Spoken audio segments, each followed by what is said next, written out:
So dear students, welcome again. So as you know that we are discussing this sexual reproduction in flowering plants. So we are almost at peak. तो आप कुछ ही topics बचे हैं. तो most इसका syllabus जो है हमने कवर किया. तो इसमें अगर याद होगा आपको जो पिछला लेक्चर हमने दे दिया तो that was post pollination events. यानी पॉलिनेशन के बाद जब इस प्लांट में मान लो ये तो फीमेल रिप्रोडक्टिव पार्ट है, तो अगर आपको याद होगा जब मैंने पोस्ट पॉलिनेशन इवेंट्स पढ़ाया तो मैंने बताया पॉलिनेशन के बाद इस फीमेल रिप्रोडक्टिव पार्ट या पोलन ग्रेन इनको क्या होता है. तो उसमें मैंने पढ़ाया आपको first step takes place that is pollen pistil interaction. तो हमने डिटेल में पढ़ लिया. तो उसके बाद डबल फर्टिलाइजेशन और फर्टिलाइजेशन वो भी हमने पढ़ लिया. तो मैंने बताया आपको इसमें ये मान लो एम्ब्रियो सैक है जो इस ओवरी और ओव्यूल में प्रेजेंट होता है. तो अगर आपको याद होगा जब हमने डबल फर्टिलाइजेशन और फर्टिलाइजेशन पढ़ा तो उस वक्त मैंने बताया ये जो फीमेल गैमेटोफाइट या एम्ब्रियो सैक होता है इसमें 7 सेल्स होते हैं. तो this is called as egg apparatus, these are called as antipodals, this is central cell or polar nuclei. तो जब फर्टिलाइजेशन होती है, फर्टिलाइजेशन के बाद मैंने बताया आपको यहाँ पर फिर 2 सेल्स रहते हैं. एक तो यहाँ पर ये माइक्रोपोलर साइड जो है यहाँ पर जाइगोट बनता है फर्टिलाइजेशन में, और सेंट्रल सेल जो होती है यहाँ पर ट्रिपल फ्यूजन होता है. अगर आपको याद होगा जब मैंने फर्टिलाइजेशन पढ़ाई तो मैंने इसमें कहा यहाँ क्या होता है, स्पर्म ये एग के साथ कंबाइन होती है. तो यहाँ पर जो प्रोडक्ट बनता है that is called as zygote, that is 2 and diploid. तो ये किस तरफ बनता है, माइक्रोपाइलस साइड की तरफ बनता है. तो जो सेंट्रल में सेल है तो यहाँ पे मैंने बताया जो स्पर्म सेकंड स्पर्म इस पोलन ट्यूब में होती है तो वो किसके साथ, सेंट्रल सेल या पोलर न्यूक्लिय के साथ कंबाइन होता है. तो उसको हम ट्रिपल फ्यूजन कहते हैं क्योंकि यहाँ पर 3 न्यूक्लिय बनते हैं या कंबाइन होते हैं. एक तो स्पर्म का, 2 तो polar nuclei. So it's called as triple fusion. और यहाँ पर फर्टिलाइजेशन 2 होते हैं. First product is zygote, second is primary endosperm. तो this process called as double fertilisation. तो अब फर्टिलाइजेशन हो गई. तो फर्टिलाइजेशन के बाद अब क्या होगा, so that is called as post fertilization events. यहाँ तो आपको याद है यहाँ तक पहले पॉलिनेशन, पॉलिनेशन के बाद पोस्ट पॉलिनेशन इवेंट्स.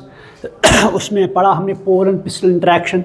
उसमें हमने पढ़ा जो पोलन ट्यूब है वो यहाँ से अंदर जाके फाइनली वो माइक्रो जो एम्ब्रियो सैक होता है इसमें दाखिल होता है. तो उसके बाद फर्टिलाइजेशन होती है.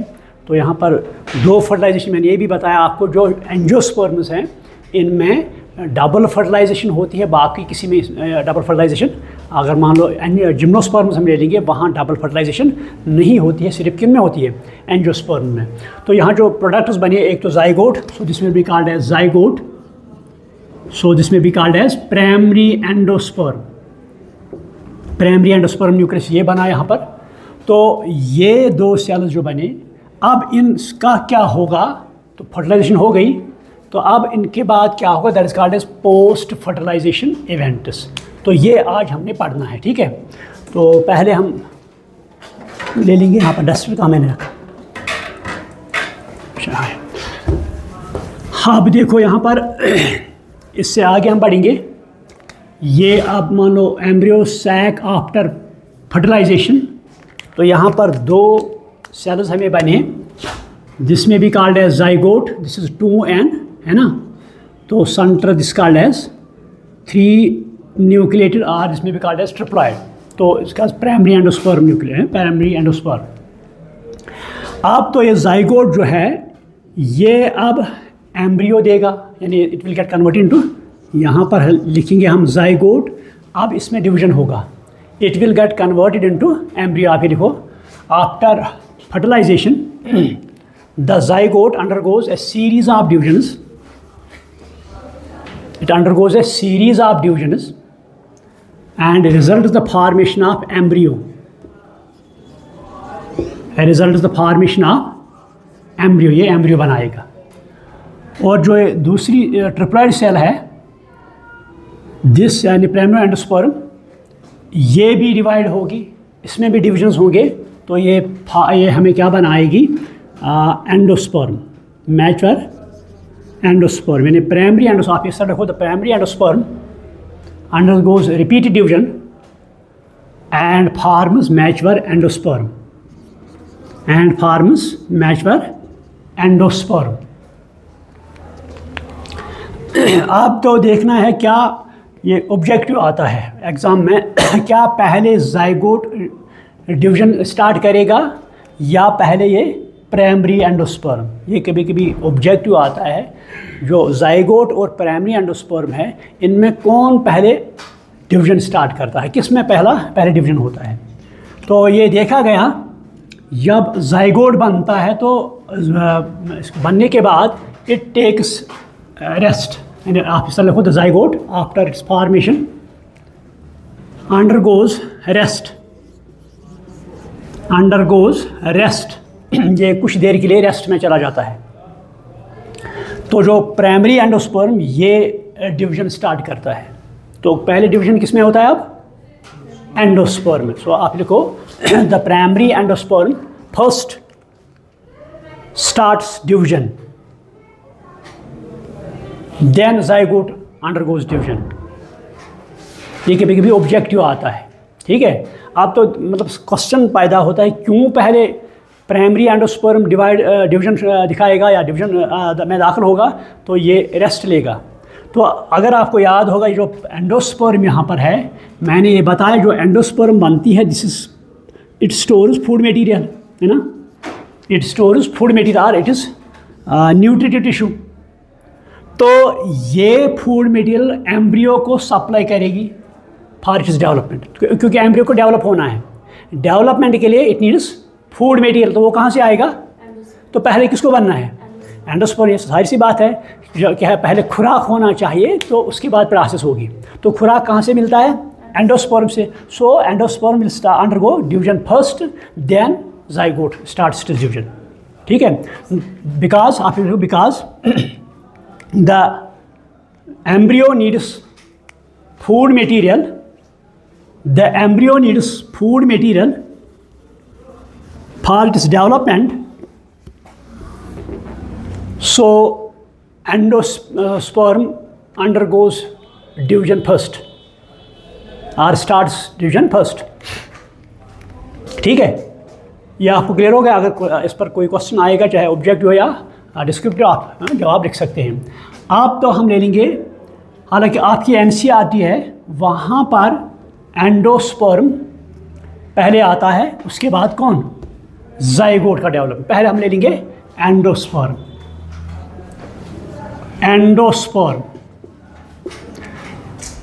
कल हम लैब में देखेंगे एंडोस्पर्म। हम कोकोनट आपने देखा होगा, खाया भी होगा। एक तो वो जो बहुत ही मतलब उसको ड्राइड होता है वो कोकोनट नहीं, वो जो ताज़ा होता है जिसके अंदर पानी होता है, वो खाया है आपने। तो पानी क्या होता है अंदर इसमें, है ना, कहते हैं नारियल पानी। तो अगर हम देखेंगे उसको, कल हम लाएंगे, मैं कल लाऊंगा, तो हम इसको लैब में दिखाऊंगा आपको, ये इसके कौन से पार्ट्स हैं, एंडोस्पर्म कहाँ पर है, तो ये मैं कल आपको लैब में दिखाऊंगा। लेकिन यहाँ आप थ्योरी पढ़ेंगे तो एंडोस्पर्म पहले, एंडोस्पर्म हम पढ़ेंगे, ठीक है। एंडोस्पर्म, द एंडोस्पर्म इज आप इस तरह देखो, ये ट्रिप्लॉइड होता है, 3N होता है, this called as triploid. The endosperm is a triploid tissue, is a triploid tissue formed from triple fusion. It is a triploid tissue formed from triple fusion, and it nourishes the developing embryo.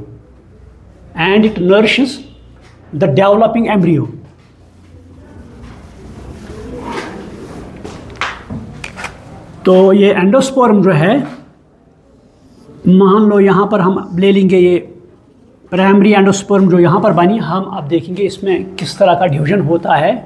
तो division जब होता है, अगर आपको याद होगा मैंने बताया डिवीजन अब माइटोसिस होगा, यहाँ पर मियासिस नहीं होगा। मियासिस कहाँ पर होता है?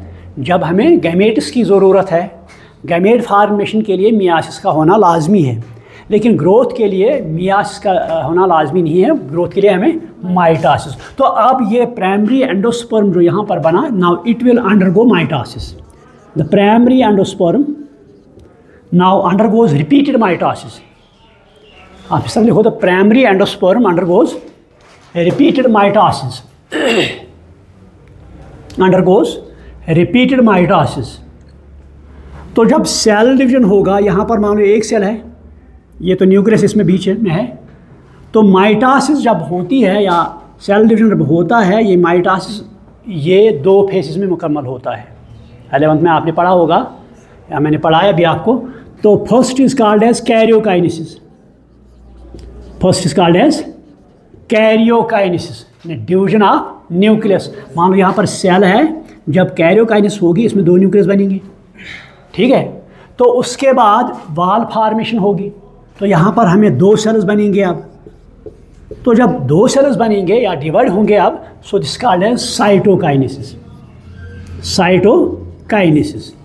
यानी माइटोसिस जो होती है ये 2 स्टेप्स में होती है। First called as karyokinesis, nucleus पहले डिवाइड होता है, इसके 2 बनते हैं न्यूक्लियस के। तो उसके बाद यहाँ पर इसमें वाल फॉर्मेशन होती है, एक सेल को अब 2 सेल्स बनते हैं, इसको कहते हैं साइटोकाइनेसिस। तो अब हम देखेंगे जो एंडोस्पर्म बनी, तो इसमें ये माइटोसिस किस तरह का होता है। कुछ ऐसे प्लांट्स हैं जहाँ पर ये पहले कैरियोकाइनेसिस होती है तो साइटोकाइनेसिस नहीं होती है।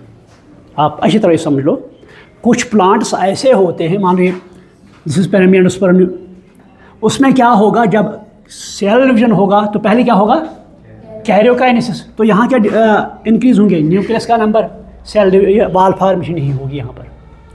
यानी कुछ प्लांट्स ऐसे हैं जहाँ पर जब ये primary endosperm under goes division और माइटोसिस, तो यहाँ पर ये इट फॉलोज ऑनली कैरियोकाइनेसिस। तो यहाँ पर न्यूक्लियर जो है उनका नंबर इंक्रीज होता है। दे आर कॉल्ड एज, मान लो अगर ये 2 बनेंगे, 4 बनेंगे, 8, 16 कितने होंगे इसमें माइटोसिस, कैरियोकाइनेसिस, तो न्यूक्लियर का नंबर इंक्रीज होगा। So these are called as free nuclear, these are called as free nuclear.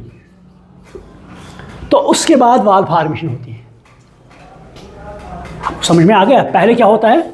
Karyokinesis, nuclear जो है उनका नंबर इंक्रीज होता है, they are called as free nuclear. तो उसके बाद वाल फॉर्मेशन होती है। सो यहाँ पर ये डिवीजन, इसको हम कहते हैं फ्री न्यूक्लियर डिवीजन। आप ये लिखो, in some plants the endosperm undergoes free nuclear division, in some plants the endosperm undergoes free nuclear division,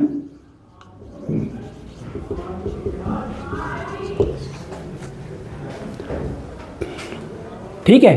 तो जब न्यूक्लियस उनका नंबर इंक्रीज होगा तो यहाँ पर ये न्यूक्लियस फ्रीली इसमें साइटोप्लाज्म में होंगे, so this called as free nuclear division, ठीक है। तो उसके बाद वाल फॉर्मेशन होती है। तो कुछ प्लांट्स ऐसे जहाँ पर ये ऐसे ही रहते हैं, फ्री न्यूक्लियस ऐसे ही रहते हैं, मतलब कोकोनट हम ले लेंगे, तो कोकोनट आपने खाया कि नहीं खाया? कोकोनट में हम कौन सा पार्ट खाते हैं? जो हम खाते हैं वो क्या होता है? पानी भी पीते हैं हम, और वो सॉलिड फूड मिडल भी खाते हैं। पानी क्या होता है, वो क्या होता है? अगर हम इमेच्योर ले लेंगे, इमेच्योर, अभी तो नारियल पक्का नहीं हुआ है, इमेच्योर ले लेंगे तो उसमें से अंदर से दूध जैसा पानी मिलेगा हमें। They are this free nuclear वहाँ पर होगी। अभी जो वाल फॉर्मेशन वहाँ पर नहीं होती है। तो पहले क्या इन न्यूक्लियस का डिवीजन होता है, उसके बाद वाल फॉर्मेशन होती है। तो इस बुनियाद पर हम एंडोस्पर्म को क्लासिफाई करते हैं into various types. In on this pattern of this division the endosperm is classified into 3 types. The endosperm is classified into 3 types. Number 1, nuclear endosperm. Number 1 is called as nuclear endosperm. Number 2, cellular endosperm. Number 3 helobial endosperm. तो ये इसमें 3 तरह के endosperm होते हैं depending upon the pattern of division. तो अब पहले ले लेंगे कौन सा, first let's discuss this free nuclear endosperm और nuclear.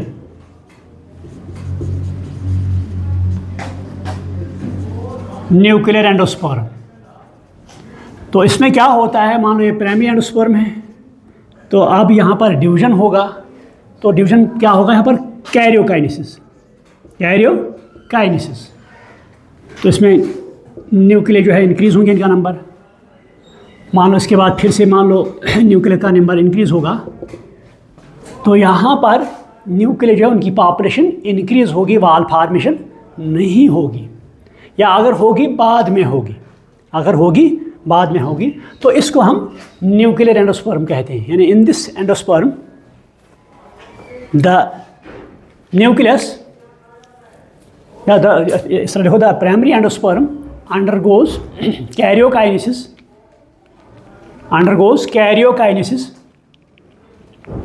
and is not simultaneously followed by cytokinesis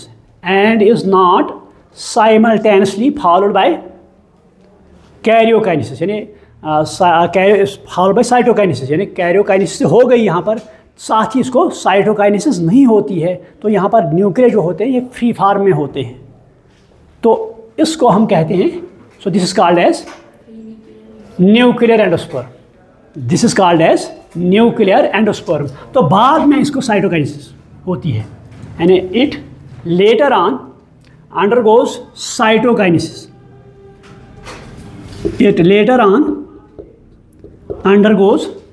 cytokinesis.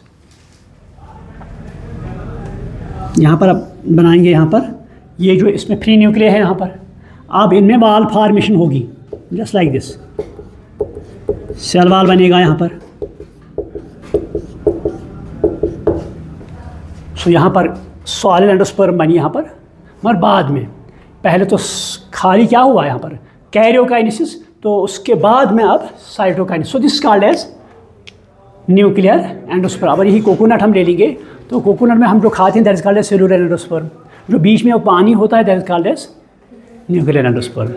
अगर आपने देखा होगा तो अगर हम इमेज पर, यानी अभी पक्का हुआ नारियल नहीं हुआ है, हम वो कच्चा हुआ ले लेंगे, तो उसके अंदर अभी तो वाल फॉर्मेशन नहीं हुई है, सिर्फ कैरियोकाइनेसिस हुई है। तो वहाँ पर दूध का रंग जैसा है ना, पानी मिलता है, दैट इज़ फ्री न्यूक्लियर, तो that is called as nuclear endosperm. Clear. तो उसके बाद इसमें वाल फॉर्मेशन होती है, तो वो जो हम खाते हैं वो बाद में उसकी wall form, that is called as cellular endosperm. ठीक है। So this called as nuclear endosperm. Second is called as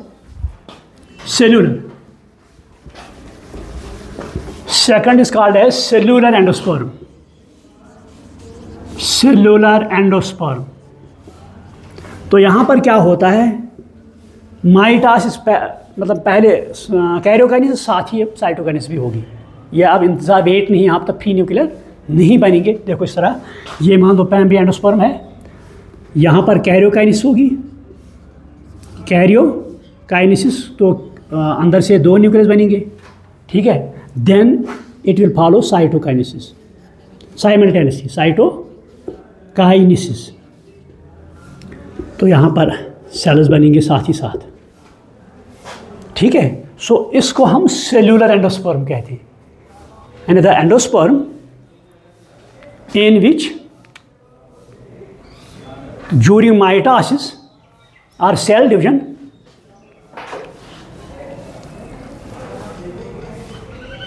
the karyokinesis followed by cytokinesis simultaneously, या साथ मत लिखो साहब, followed by cytokinesis. The karyokinesis is followed by cytokinesis. So यहाँ पर sales बनेंगे, है ना। So this will be called as cellular endosperm. इसे हम क्या कहेंगे, सेल्यूलर एंडोस्पर्म। तो थर्ड टाइप जो है that is called as helobial. तो हेलोबियल जो है it comes in between these two, ये बीच में आती है। Third is called as helobial endosperm. Third is called as helobial endosperm. तो यहाँ पर क्या होता है, मान लो यहाँ पर सेल डिवीजन हुआ तो पहले क्या होगा, कैरियोकाइनेसिस। कैरियोकाइनेसिस होगा पहले, तो 2 न्यूक्लियस बनेंगे यहाँ पर, 2 न्यूक्लियस बनेंगे यहाँ पर। तो later on it follow cytokinesis. पहले तो यहाँ पर कैरियोकाइनेसिस होगी, लेटर ऑन साइमल्टेनियस नहीं होगा, but later on this will follow cytokinesis. या इस तरह आप लिखो, ये जो प्राइमरी एंडोस्पर्म है it undergoes mitosis first, karyokinesis, then cytokinesis. तो यहाँ पर मान लो सेल्स बनेंगे, तो उसके बाद सेल डिवीजन जो होगा यहाँ पर कैरियोकाइनेसिस होगी, फिर ये रेस्ट लेगा, उसके बाद ये साइटोकाइनेसिस होगी। इसमें फ्री न्यूक्लियर भी होंगे यहाँ पर और सेल्स भी बनेंगे। So this called as helobial endosperm. It comes in between these two. वहाँ पर सिर्फ फ्री न्यूक्लियर डिवीजन होता है, यहाँ पर साइटोकाइनेसिस होता है। इट इज़ बिटवीन दो, फर्स्ट पहले तो फ्री न्यूक्लियर डिवीजन होता है, उसके बाद साइटोकाइनेसिस होती है। तो it is called as helobial. तो ये एंडोस्पर्म जो है, मैंने कहा इसकी फंक्शन क्या है, आप फंक्शन लिखो, फंक्शंस ऑफ एंडोस्पर्म। मान लो यहाँ पर बनाएंगे हम दिस फीमेल गैमेटोफाइट, मान लो यहाँ पर एंडोस्पर्म बन गई, तो अब जाइगोट डिवाइड होगा। जब इसने डिवीजन किया, अब थोड़ा सा एंडोस्पर्म बना, तो अब डिवाइड कौन करेगा, आप डिवीजन, जाइगोट। तो ये एंडोस्पर्म इसको नरिशमेंट प्रोवाइड करेगी। So the function of endosperm is to provide nourishment to developing embryo, and it nourishes or nourishment provides nourishment developing embryo। क्योंकि एम्ब्रियो को फूड मटेरियल की ज़रूरत होती है, तो विदाउट फूड मटेरियल वो इसमें तो डेवलपमेंट नहीं होगा, क्योंकि उसको प्लांटर बनाना है छोटा मोटा। तो कल से आप एक काम करेंगे, आप कुछ बीन्स साथ लाएंगे, चाहे वो बीन्स है ना आपका, या मटर का भी अगर कुछ सीड्स, तो आप साथ लाएंगे। तो मैं सोकर थोड़ा सा इनको पहले 1-2 घंटे से पहले इनको वाटर में डालना है थोड़ा सा, ताकि वो कुछ वाटर एब्जॉर्ब करेंगे, तो वो सॉफ्ट हो जाएगा सीड कोट। तो हम इसको खोलेंगे, अंदर से हम देखेंगे इसमें एम्ब्रियो प्रेजेंट होता है, इसको जिसे हम मिनिएचर प्लांट भी कहते हैं। तो कल आप साथ लाइए, ठीक है, वो भी हम लैब में देखेंगे कल। तो ये जो एंडोस्पर्म है इट प्रोवाइड्स नरिशमेंट और नरिशेस डेवलपिंग एम्ब्रियो। तो ये कंज्यूम होता है, कौन, एंडोस्पर्म कंज्यूम होता है, क्योंकि जब ये प्रोवाइड करेगा तो ये ख़त्म हो सकता है। तो कुछ सीड्स ऐसे हैं प्लांट्स जिनमें ये एंडोस्पर्म पूरा का पूरा कंज्यूम होता है।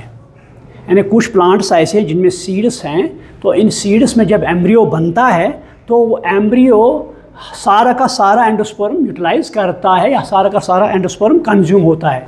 तो उन सीड्स को, उनमें अब क्या रहा, एंडोस्पर्म कुछ रहा, तो उनमें कुछ नहीं है। So they are called as non endospermic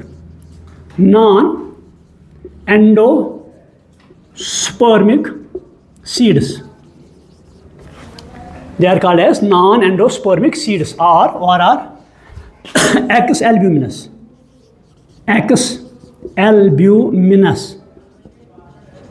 यानी the seeds, आप इस तरह लिखो, the seeds where whole endosperm has been utilized by embryo.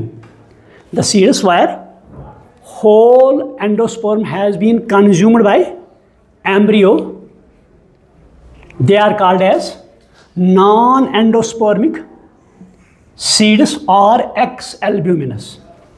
Example आप ले लेंगे, डाइकाट्स जो है इनमें अक्सर कंज्यूम होता है। फॉर एग्जाम्पल बीन्स ले लेंगे, उसमें पूरा का पूरा एंडोस्पर्म कंज्यूम होता है। पी ले लेंगे, उसमें पूरा का पूरा एंडोस्पर्म कंज्यूम, कुछ डाइकॉट्स है जिनमें हो सकता है, इनमें एंडोस्पर्म बचता है, लेकिन मगर ज़्यादातर इनमें ये कंज्यूम होता है। तो ये रहा first type of seeds. Second, इन दो यहाँ पर जो सेकंड टाइप आपका सीड है, यहाँ पर एक तो ये एंडोस्पर्म एम्ब्रियो को नरिशमेंट करता है, लेकिन नरिशमेंट करते करते ये कुछ बचाता है, इसमें सारा का सारा कंज्यूम नहीं होता है, बल्कि वो इसमें से कुछ एंडोस्पर्म बचता है। तो उसको हम कहते हैं एल्ब्यूमिनस और एंडोस्पर्मिक सीड्स। एंडोस्पर्मिक सीड्स और एल्ब्यूमिनस,